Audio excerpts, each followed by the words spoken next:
ఎన్నికల యుద్ధానికి వైసీపీ సిద్ధమైంది. వైనాట్ 175 నినాదంతో తుది జాబితాను ప్రకటించారు జగన్. అటు లోక్సభకు ఒక్క అనకాపల్లి తప్ప మిగిలిన 24 సెగ్మెంట్లకు అభ్యర్థులను ఖరారు చేశారు. ఆనవాయితీ ప్రకారం కడప జిల్లా ఇడుపులపాయలో వైఎస్సార్ సమాధి వద్ద నివాళులర్పించిన తరువాత వైసీపీ అభ్యర్థుల జాబితాను విడుదల చేశారు సీఎం జగన్. ఎమ్మెల్యే అభ్యర్థుల పేర్లను మంత్రి ధర్మాన ప్రసాదరావు చదివితే ఎంపీ అభ్యర్థుల పేర్లను ఎంపీ నందిగం సురేష్ ప్రకటించారు.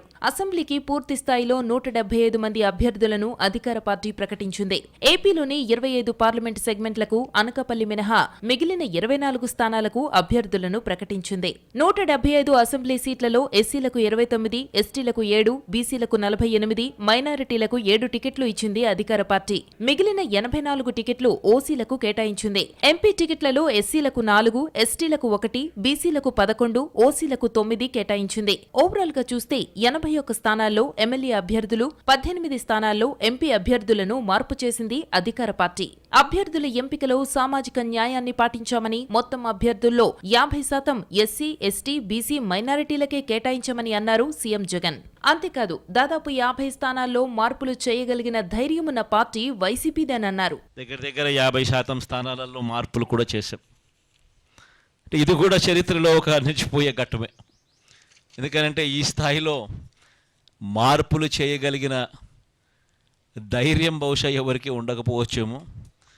అది కూడా వైఎస్ఆర్ కాంగ్రెస్ పార్టీకి మాత్రమే ఆ ధైర్యం ఉందని కూడా, ప్రజల మీద ఆ మేరకు నమ్మకం ఉందని కూడా చెప్పడానికి కూడా సంతోషపడతా ఉన్నా. టికెట్ రాని నేతలు నిరాశ చెందవద్దని విజ్ఞప్తి చేశారు జగన్. అధికారంలోకి వచ్చాక సముచిత పదవులతో దగ్గరకు తీసుకుంటామని భరోసానిచ్చారు. టికెట్ రాని వాళ్ళు ఎవరైతే ఉంటారో వారందరికీ కూడా మనస్ఫూర్తిగా చెప్తా ఉన్నాను, మన ప్రభుత్వం ఏర్పడిన తర్వాత వాళ్ళందరికీ కూడా దగ్గర తీసుకునే కార్యక్రమం ఖచ్చితంగా జరుగుతుందని కూడా వాళ్ళందరికీ కూడా భరోసా ఇస్తా ఉన్నాను. సంక్షేమం, సామాజిక న్యాయంతో పాలన కొనసాగించామన్నారు సీఎం జగన్. మళ్లీ సీఎంగా తానే ప్రమాణ స్వీకారం చేస్తానని ధీమా వ్యక్తం చేశారు. 2-3 నెలల్లో మళ్ళీ ఖచ్చితంగా ప్రమాణ స్వీకారం చేస్తాం.